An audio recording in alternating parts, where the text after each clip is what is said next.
Let's go on a little journey. Some might call it an odyssey of sorts. Hello, welcome back to the channel. It's Adam here, and today we are talking about probably one of the most widely anticipated films of the year, Christopher Nolan's latest feature film, The Odyssey. If you're not familiar with The Odyssey, this is an adaptation of the mythic epic poem by Homer, and it stars Matt Damon as Odysseus, a soldier who is just trying to get back home over the course of this years-long journey. Tom Holland plays his son Telemachus, and Anne Hathaway plays his wife Penelope. But like with most of Nolan's work, it boasts a huge cast. We've got Robert Pattinson, Corey Hawkins, Lupita Nyong'o, Charlize Theron, Zendaya, Benny Safdie, John Leguizamo, John Bernthal, like the list goes on and on and on. The buzz for this one has been kind of unreal. It kind of feels like it's reaching like this explosive point. There's also been an insufferable amount of discourse that we really don't need to give a lot of credence and weight to, but it's finally here. I feel like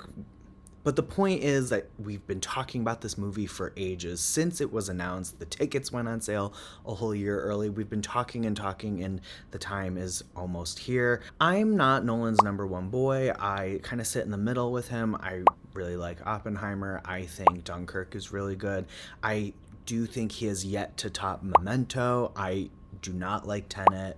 I do not like Interstellar. So like I kind of sit in this weird middle ground. But I always go in with an open mind. I do think he is so good for film at large, like with his push for practicality and making these big blockbuster films with intention and like with a brain, you know? So I'm always like trying to come in with an open heart. I'm a big fan of Greek mythology, so the subject matter got me a little bit more excited than usual. And you know what? Overall, I had a really good time. I did get very swept up in it throughout the course of its runtime. I was very locked in, but I do have some qualms about it, and the more time I have taken away from it, the cooler I get on it. My screening was Monday and the embargo is now lifting Wednesday, so I've had like a full day to really chew on it, which I'm grateful for. Just to get it out of the way, the spectacle of this thing is undeniable.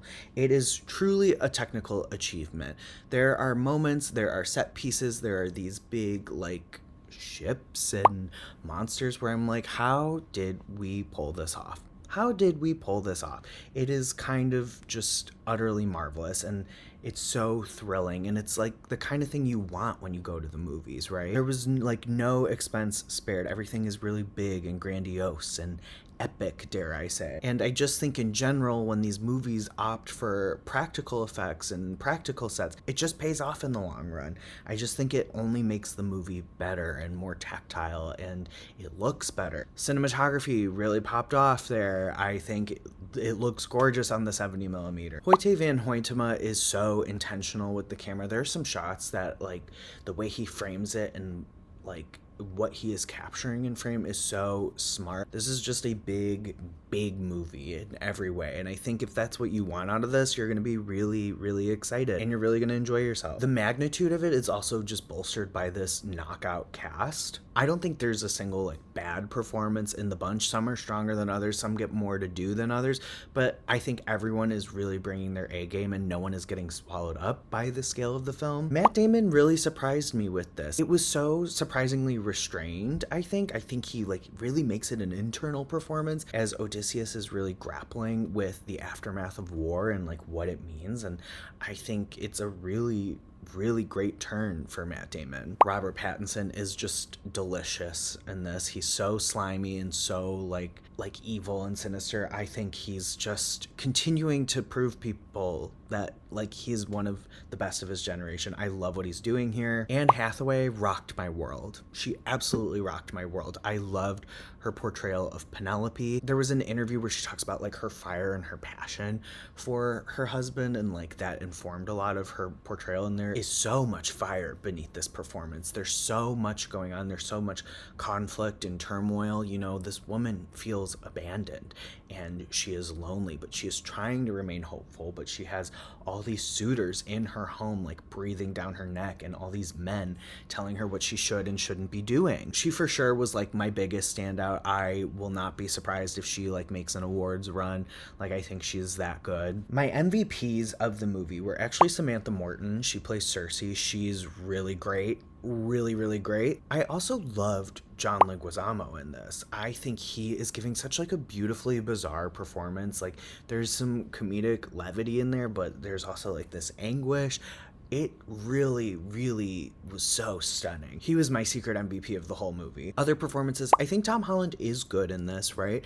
I just think his character is so passive. Obviously, like the story mostly focuses on Odysseus, and Telemachus is just kind of going around collecting stories, but I do feel like it really reduces him in this to be like this passive entity. He's good. He's holding his own, I think. I knew they weren't going to be in a lot. I knew it was going to happen, but I needed way more Zendaya, way more Lupita. Loved what they were doing.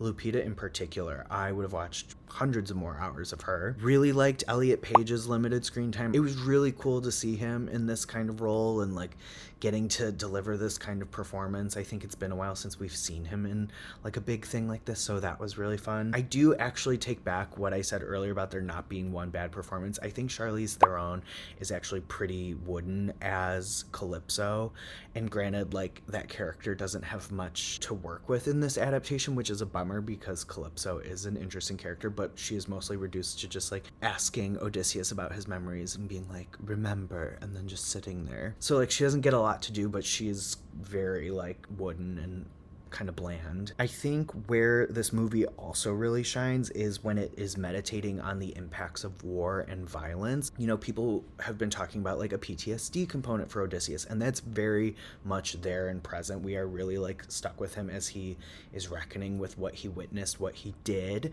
and like what it means going forward. But also we are zooming out in a very typical Nolan way about like what that means for society at large. We have set a precedent rooted in violence, so now what does that mean going forward? What happens now? Are people going to learn from this? What happens now? How do we move forward? Are people going to learn the right lessons from this, or are they going to continually repeat themselves with violence and war and anger? I think when the movie's really locked in on that, it is fascinating, which kind of brings me to some of my like qualms with the movie. I do think it gets a little unfocused here and there. It really struggles a bit pacing wise, and a lot of that is largely due to the source material. The source material is very episodic in structure, and I did think and hope maybe Nolan and Jennifer LeMay, his editor, would kind of like blend that and make that feel more coherent and cohesive, but they kind of struggle under that. In particular, the beginning is kind of clunky and the editing is very jarring. The momentum feels inconsistent. They do settle into a rhythm though, and then we're able to kind of get going. So I think once they settle in, it's a little less distracting, but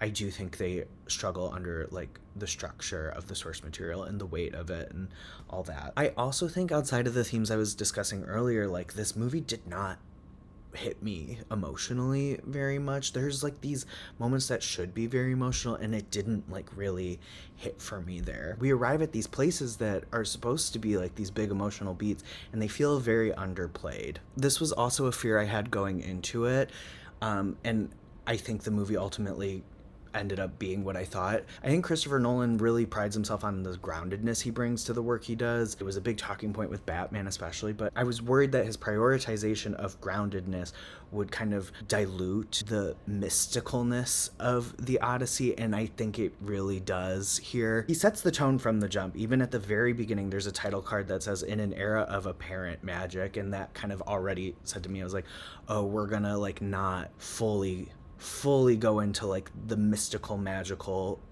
pieces of this, and I think that diminishes it at some turns. Don't get me wrong, it is big and epic in scale. The Cyclops, that giant puppet they built, does look really good. That moment with Cersei, if you know you know, is really well done and practically done. I think it looks very good, and they make cool decisions with that makeup. I do think because he kind of shies away from the magic, like they don't maybe hit as hard, or like other moments don't really fully live up to their potential. I'm seeing a lot of people really talk about, oh, it's like he directed a horror film in one. I was kind of like, I don't know. I really love horror, and this didn't make me feel like a horror film. There was some like tense moments and some things that happen might look horrifying, but I don't get horror film. But yeah, I think if he like really like pushed it, I think they could have been more impactful. And I really liked them in the moment in the movie, but I've cooled on them since. Just some other qualms: I can't see anything when it is not a daytime scene. It is really hard to see. Everything is naturally lit by firelight, but it kind of has like that Game of Thrones problem where it's like, what is going on? And thus like the action sequences kind of suffer with their blocking and the light. I don't know. That was just some of my struggles. But before you all get mad at me, before all these men call me names and slurs, I'm going to say I had a really fun time with this. I know I complained about the pacing, but it didn't feel like the runtime was like a slog necessarily. We got to like the final half hour, I was like, oh my god, already? Like, I think it moves. I was very entertained. I was very locked in, and I loved a lot of the performances. I think it looks very good from a technical standpoint. But there are some qualms. I do feel like it falls a little short. And like now, like a full day almost removed from it, like I am admittedly like less excited than when I walked out of the theater, and I'm kind of like moving on. I feel like I don't want to like revisit it. Like sometimes I walk out of movies that I'm very excited for and I'm like, I need to see that right away. And this one I'm like, okay, I'm good, you know? I don't think it's his best by any means.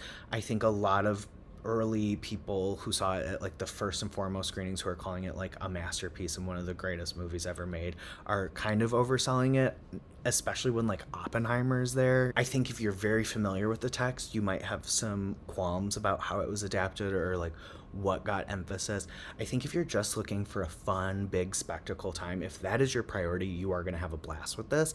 And I kind of sit somewhere in the middle. Like, I wanted a little more. There was some stuff that really did not work for me, and there was some stuff I really, really enjoyed. The women, I loved the women in this movie. I loved the Cersei scene and the way she like does her magic. I loved Samantha Morton just kind of stealing another movie with like barely any screen time. Some of the thematic exploration really worked, and some of it kind of falls flat or we like lose it. It's a mixed bag for me. I am sitting at a 3.5 out of 5. I think you should definitely check it out. I think you should check it out in the format that you want.